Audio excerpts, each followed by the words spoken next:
Alright, folks, let's go into this here. This is a recent target that I did a couple sessions on. Dustin Newcomb selected the target. I, of course, was completely blind to the target. And, of course, with Dustin, he has such eclectic tastes, I never know, I can never guess what he's going to pick. So this target was a person. It's a person target. And this is the person, Empress Elisabeth of Austria. Never heard of her. She lived back in the 1800s. One of those, royal family types. Was married off at the age of 16 to an emperor. Was brought into the Habsburg, the House of the Habsburgs, or Habsburgs. Didn't like it, not her style. Fought with the mother-in-law a lot. She didn't get along well. It didn't work out too good for her. Had some kids, one of them died. Some things happened to her. Giving you the short version here. I'm going to have links. You can go check out her life yourself. And then, unfortunately, she was assassinated in 1898 in Sweden. And this is a drawing of the event here. It was by this Riviera or whatever here, this water bank here, which is very interesting because of the dream that I had about this target when I was doing it. So this is an interesting photo to keep in mind here. All right, let's get into it here. So the target was assigned 11/25, I think. I started on the 28th. So I get into it, and there's people here. Okay, people target. And they had that kind of a, feel to them, let's call it. So I'm wondering what is going on here. Board members or committee members or some kind of an establishment or something like that? Or some kind of an organization of some kind. These people, they had that kind of quote-unquote important feel to them. So I started doing this session, then I got really tired, so I took a break. I actually took a break. I came back, I took a break, I went and I laid down and I fell asleep, and I had a dream about these three people. And this is my short version, and I'll give the long version. Here's what I wrote when I came back. I fell asleep, had a dream. There were three people, two men and one woman. One of the men was trying to get away from something and set his car on fire and sunk it into a river.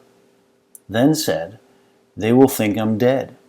The woman was not around, and the other man had a tracking device he was using to try to locate the other man. That's the short version. The longer version was like this. There were three people,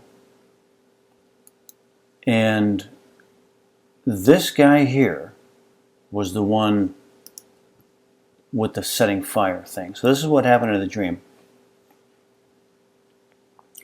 This guy went down to the water level, just like in a place like this, and he got into a little boat, and he started moving out into the water, and as a dream, so the boat turns into a car.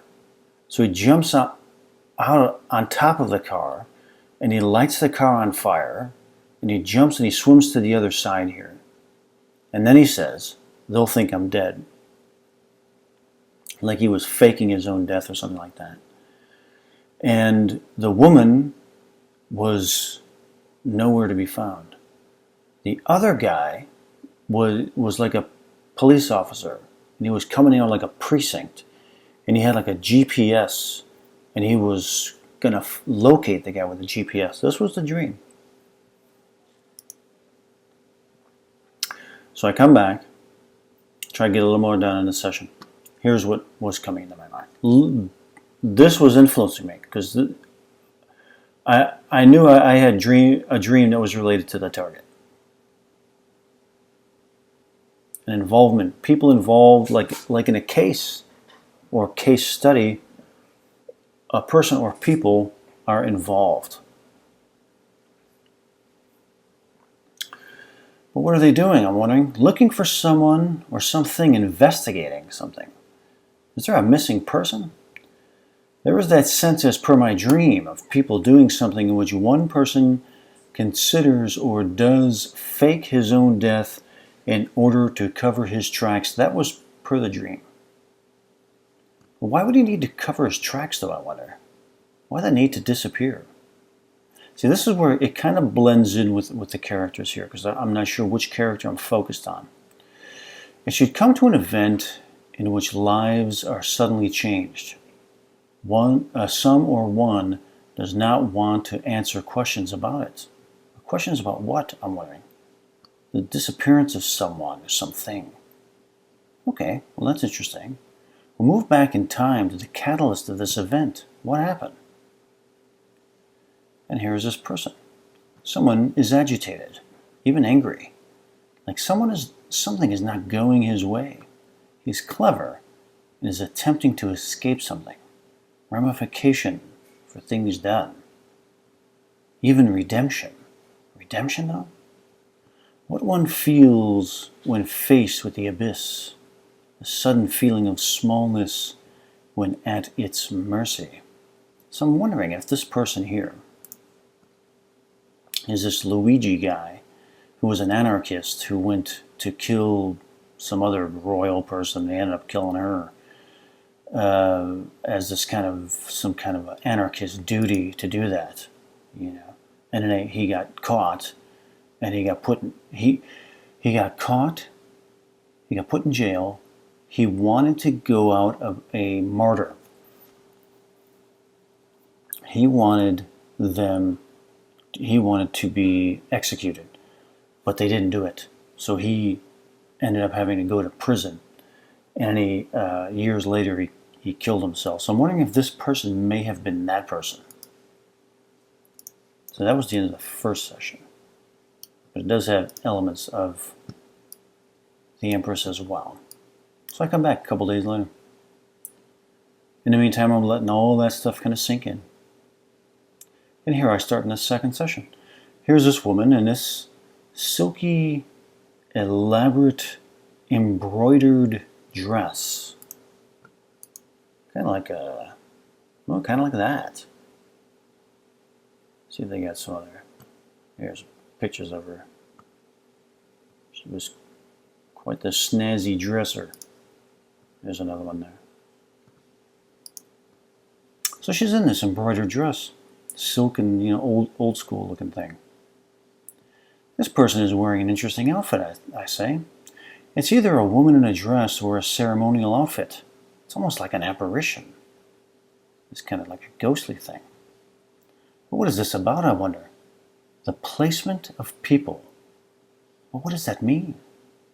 Who goes where? Like a system that directs people. Kind of like when you get launched into the house of the Habsburgs.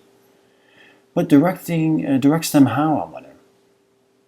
It feels like a confinement, like being trapped in a large house, like a manor, a large place that is difficult to leave. And that's, from what I've read, that's how she felt when she was brought into this royal arrangement. And life was really sucking pretty hard, where she didn't fit in with that royal society. So she rebelled against it and fought with her mother-in-law, who was a control freak, really bad human being, and then until finally, Empress Elisabeth finally broke out of it, went on her own, started traveling around, kind of like Princess Diana. But ultimately, she was assassinated, very much like Princess Diana. So let's get back into this. They're in a large, feeling very confined, very constricted. It's very difficult to leave. But I wonder, why is it difficult to leave? There was a shadowy feeling. Well, what does that mean? Like people haunted by the ghost of someone. Is it the guilt that makes them stay, I wonder, in this difficult situation? Is it supernatural or both? What keeps someone in a situation like that is what I was going through there. It does feel like a force that preys on people's emotional attachments. But why, though, I wonder? To keep them there. But like a punishment, I'm wondering? Like someone who uses force to keep people from leaving. An idea is like someone who doesn't know how to express affection. So they use force to keep people close. It's tragic. And from what I have read, her mother-in-law, this crazy lady here, was very much that way. She was a complete control freak. But it's tragic. Are these people obligated, though, I wonder? Are they obligated to this? Ultimately, they are bound, connected with a bond. Like a group of people that is trapped in a time void, and they don't know how to get out. But there must be someone who can help them, release them. But this person must be invited. They must be willing to move past that fear. They are fear-locked, meaning the Empress, caught in that situation. These people are like caught in some kind of a pact. Is it like a spell, though, I wonder? And this was the drawing. It didn't really come through, but a taller person kind of towering over this other person. And these are some ideas there that I had. Removed or outgoing. Outgoing meaning removed. Or missing, exposed, worship, divided. The scope of it. Planetary, Saturn. I don't know what the planetary astrology is for this person, but would probably be something in the realm of Saturn because of how constricted and confined she felt. Blind or blinded, a crew of 4, I'm not sure what that means. Bedding, house, room, forgive, life force, or multiple. And there was a platform, and it was this idea of being on the edge of a platform. Removed, like removed from society or a society. Pulled in, separated, a trauma and drama of this crew. The trauma and drama. I'm going to go with that being this element where she is thrust into the Habsburg court life. But how does Saturn fit into this story, I wonder? Do they worship Saturn? Is it an astrological marker? I'll have to look that up. Something retro, like a full moon. I had this notion here, like these people out here who are in a circle, like they're spiritualists. And I believe I did read that she did dabble in spiritualism as well. It felt ritualistic. But what is the intent here? I'm wondering. They are very secretive people. This is a very private gathering. They are to create a sacred bond. I can only imagine what would go on here. What kind of old rituals do they perform? I would imagine they are like this, with their sacred bonds. But sacred bond for what, I wonder? It feels more like one person controlling the other 3, willing or somewhat willing participants. This is more of the control factor. And that, again, sounds like what she was dealing with this dude's wife. I mean, his mother, her mother-in-law. This dude, apparently, Emperor Franz was a mama's boy, and mama controlled everything, absolutely everything that was going on. More the control factor. Why does this person want to control the others, though, I wonder? to keep it confined, even locked. But why? To not expose something or someone, like a blood oath, or the kissing of a ring. It's like a royal thing. The pledge. These are secretive people. These people, what will they do? What are they up to, I'm wondering, with all this kind of drama and all this ring-kissing stuff? I would imagine either the Archduchess or probably even the Emperor here. They probably even had a kiss in the ring. A couple of ring kissers, those two. Some of these people feel important, well known. So, I wonder, what do they do? The dress, the outfits, the garb, the way they dress. Strange types of suits, unique to them. Different colored outfits. I don't know if I have anything that would indicate what color he... You know what, let me look that dude up. I wonder if he wore these kind of outfits.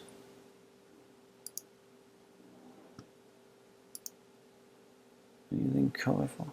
Yeah, kind of like that. Ooh, my mouse. Ooh, my mouse lost connection. Ooh, like that. Or that. You know, these color-coded costumes. I call them costumes.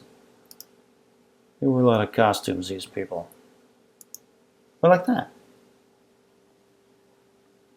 Like he would have an aqua-colored suit. Another person would have a different color. Like the color means something. And I'm sure these royal families, they color code themselves or something like that. The color has significance, status, rank. A rank system? A rank, huh? Ah, a hierarchy. Like an organization or family. One represents one's status by color. But what does the colors mean, I wonder? Degree or pedigree? Pedigree, for sure. Reminds me of a family. If they are not related, it feels like they operate under a family-like structure. Organized. Family, business, or a cult, even. Sounded pretty culty. Color ranking per achievement, like belts in martial arts. What does one need to do to get to the next color, I wonder? Commit. But to what, I wonder? To the organization.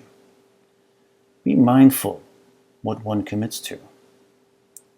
Once others begin to rely on you, you are now representing a color. It's a very, very important idea here of the color-coded status and what it means. You're obligated. Yellow, red, orange, blue, these are stages. Cultish feel. Initiation's done. A cult feel. But how? Following an old paradigm. A creed. There's a creed.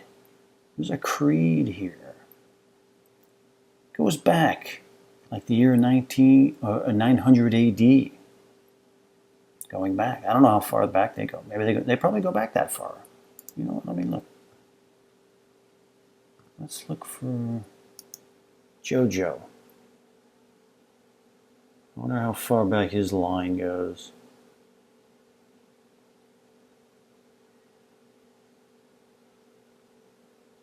Well, I'd have to look. But I'm sure it probably does. And they probably had a creed in there too. Creed is very different. Creed. But why still follow it, I wonder? Homage, they're paying homage. But to who? A specific man. Like a philosopher. A cipher.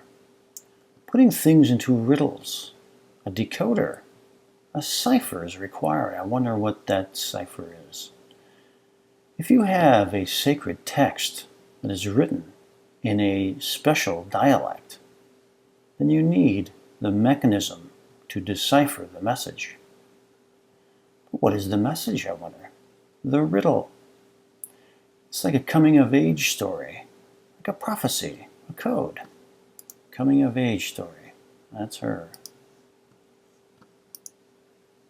A prophet, do I wonder? Like a prophet. Or fet. Fet. Traced back to ancient Egyptian prophecy of cycles, up and down. That's interesting. But what is the prophecy, though, I wonder? A cycle or a return can be seen as a return to glorious times, like a return to something, recounting the prophecy like a golden statue, an idol to most, a placemaker to some, a storyteller to others. Now, this image of like a hippo, I'd have to go look that up. I forgot about this part of the session, otherwise I would have done more. I have to do more research. But what's the story here? This is where stuff gets pretty interesting. Is it just about ancient glory? Is any of it real or truthful? You know, I really have my doubts. I do have my doubts about these people who wear these costumes and they do all this kooky stuff. I have my doubts. Is it all just stories? Isn't that period just completely over? There's no coming back to it, other than just a memory. I mean, look at these costumes. Who's going to wear that? Is the memory worth it, though, I wonder? It depends on how it is stored. What does that mean? I don't know what that means. Meaning, are you the keeper of the story or just a reader? These are two very different levels of commitment. Meaning, keeper and reader. I take it this story is about one of the keepers, and I'd say she is definitely one of the keepers. It's a much different life to be a keeper. Sure, you are part of something that you may consider to be bigger than you, a royal family, the Empress. For this sacrifice, you were sent on adventures and on missions that you would have never had the opportunity to participate in otherwise, which is true. This is the trade-off.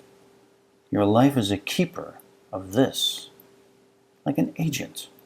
You work for it, or the empire, and in return, it works for you. Does one need to have a low sense of oneself to accept this, I wonder? Meaning to devote yourself to this kind of a thing? It's a big commitment. So I wonder, in this session, I asked this question because I was curious. Does one need to have a low sense of oneself to accept this? Why else would one do it? Because you're giving your life over. They must see a greater life with it. Like without it, their life would have less meaning. Don't people want to have meaning to their lives, I wonder? But at what cost? And this is really her story, is at what cost? Does one have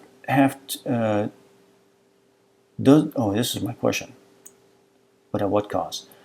Does one have the option to leave the story at any time of their own free will, I wonder? Or is there a price to pay, like she paid with their life?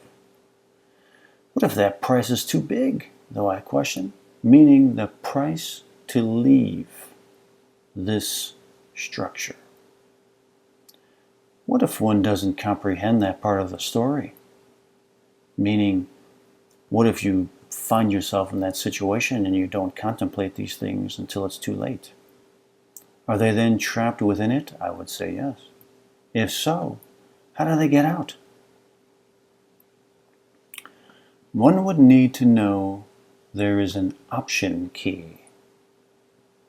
What if they miss that part, though, I wonder, about the option key? Then they are to find it. Oh, that's my question. What if they miss that part? Then they are to find it on their own. And she did, and she left.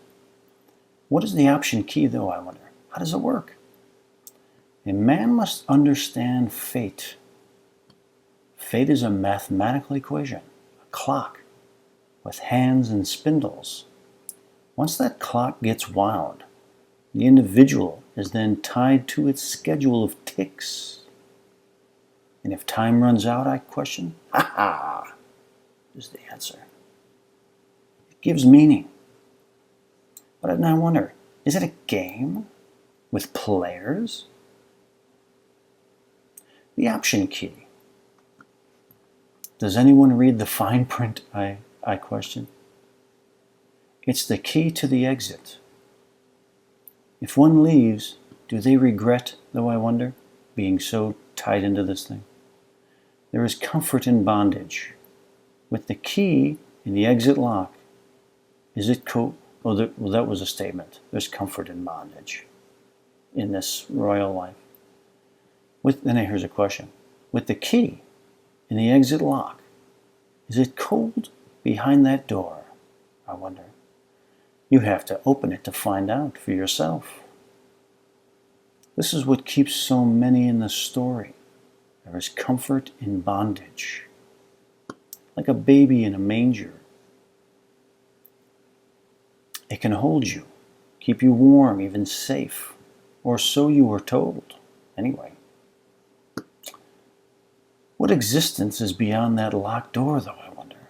Ease, unobligated observation is behind that door. To observe only to satisfy oneself, free of guilt and purpose, the unobligated self, which is what she quested for. These are some ideas. Resort, or resort to something. Oh, that was really interesting. Resort to something.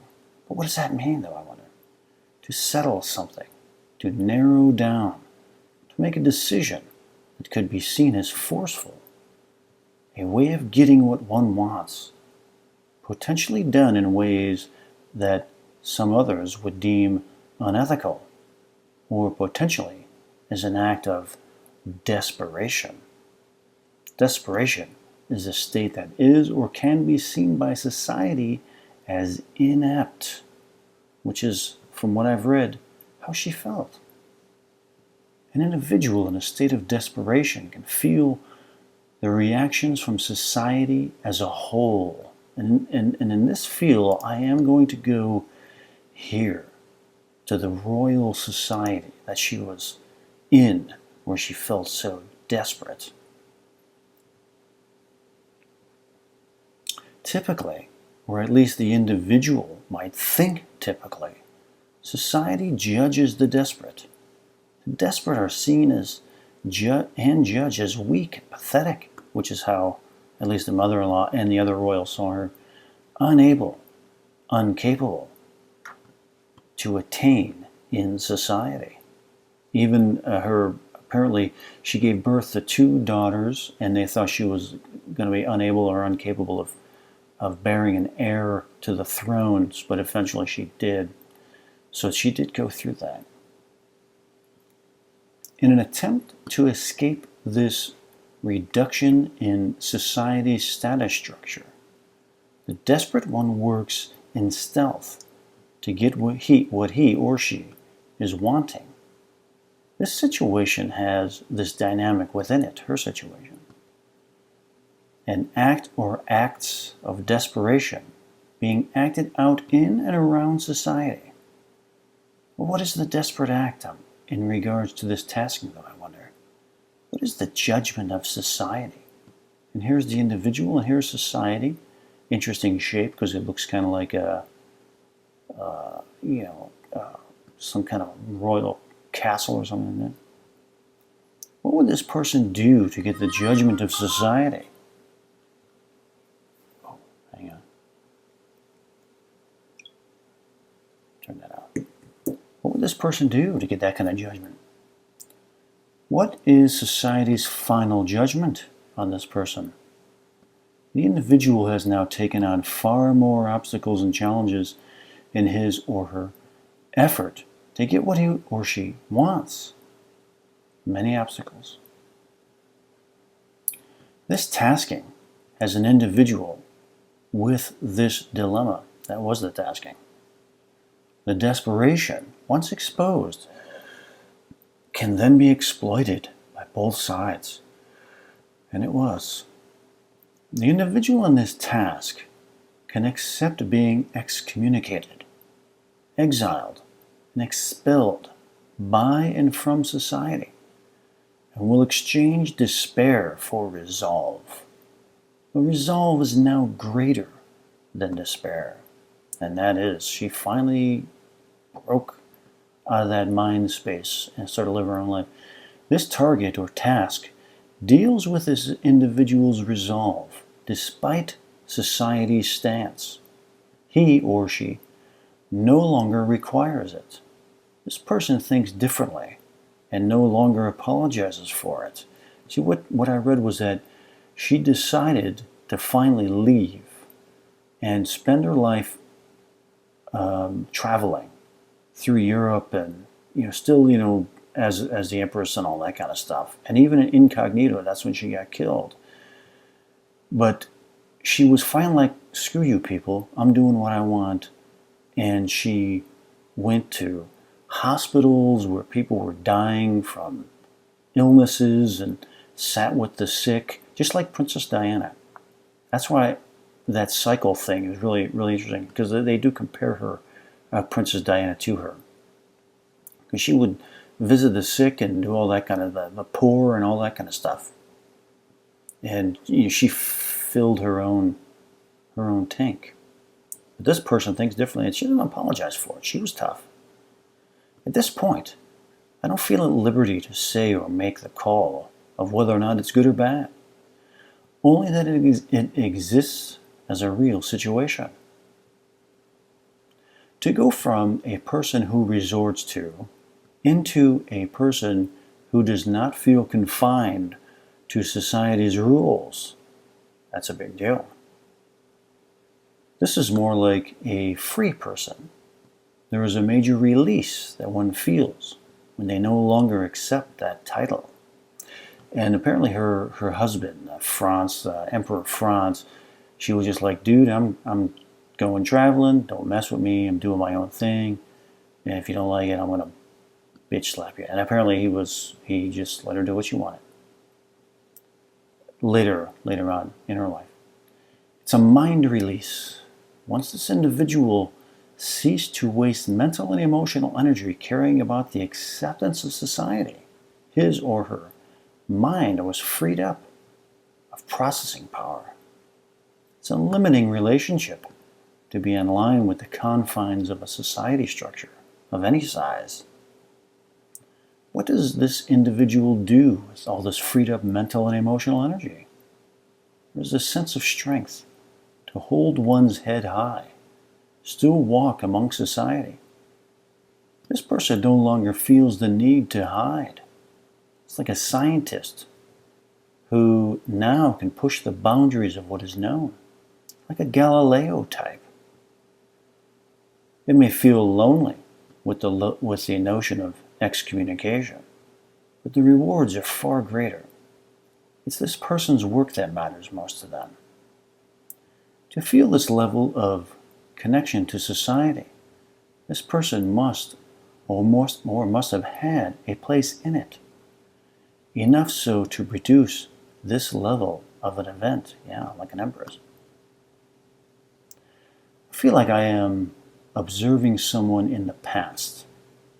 This has an integrated person, influential or wanting to be. This creates conditions that one must follow in order to move up in stature. Very consensus environment. Not very lenient towards dissent, not at all. You end up being an outsider, and once you are, you adjust to the temperature. It's the better place to be as an outsider. It brings to mind the story of Dr. Frankenstein. He obsessed about his explorations and experiments in secrecy. Once the people found out, it was pitchforks and torches. could understand why. But if he was not forced to experiment in secret, he most likely would not have created a monster. Society's restrictions and limitations, along with someone's high-level ambition, resulted in a monster. Is this then a matter of society? I question. I would say so. The definitions and rules that make up a society, in quotes, these rules are used to govern, and they are, by them, to protect those who agree to be part of it. It is limiting to the ambitious mind that aspires beyond those safety regulations. But how is this resolved, though, I wonder? Does society need to become more accepting? But that could make them feel unsafe. You get it? Does society need to become more accepting? But that could make them feel unsafe. It's a paradox. Dr. Frankenstein needs the resources available in society, but the secrecy and anxiety of ridicule and judgment, they lead to that monster. Could a place exist in which an individual with this level of ambition be provided for and encouraged? What potential becomes available then? Huge, very fast, balanced progression. That was it. And that is what I found in this person's story of how she lived, her ambitions that she took up, things that she changed, despite the soul-crushing restrictions that she found herself in the House of Habsburg. But she did break out of it. Unfortunately, she was assassinated here in this ravine. Did I go over that part? My dream? I think I did. I think I went over my dream, which was just like that, the assassination. So that's it. Very interesting target. This is why I love remote viewing. I got to go into a space and explore someone's life in ways that I would never have been able to comprehend what it's like to be in something like this,